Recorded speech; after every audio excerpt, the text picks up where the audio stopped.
പ്രിയ പ്രേക്ഷകർക്ക് സീരിയൽ ന്യൂസിലേക്ക് സ്വാഗതം. കൂടുതൽ സീരിയൽ ന്യൂസുകൾ അതിവേഗം ലഭിക്കുന്നതിന് ഈ ചാനൽ മറക്കാതെ സബ്സ്ക്രൈബ് ചെയ്യുക. ബെൽ ഐക്കൺ ക്ലിക്ക് ചെയ്യാൻ മറക്കരുത്. Do like, share and subscribe. അഭിഷേകിന്റെ അമ്മയെ അപ്രതീക്ഷിതമായി പരിചയപ്പെട്ടതിനെ തുടർന്ന് ആകെ ഞെട്ടിപ്പോയിരിക്കുകയാണ് നമ്മുടെ ദേവബാല.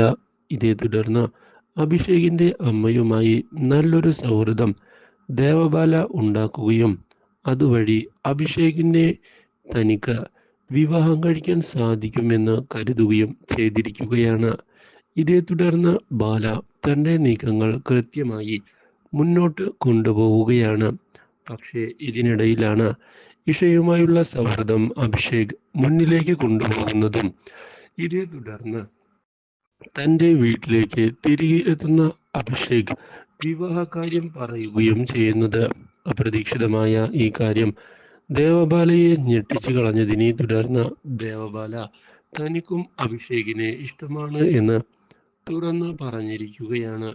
ഈ കാര്യം കേട്ടതിനെ തുടർന്ന് ഒരു തവണ ദേവ തന്നെ പറ്റിച്ചത് തനിക്ക് ഓർമ്മയുണ്ട് എന്നും അതുകൊണ്ട് തന്നെ ഇനിയും ഇതുപോലുള്ളൊരു ചതിയിൽ വന്നു വീഴാൻ താൻ ഉദ്ദേശിക്കുന്നില്ല എന്ന് അറിയിക്കുകയും ചെയ്തത് ദേവബാലയുടെ പ്രതീക്ഷകൾക്ക് തിരിച്ചടിയായിരിക്കുകയാണ്.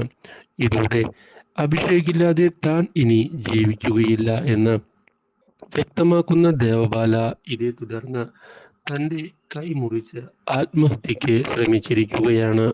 Do like, share and subscribe.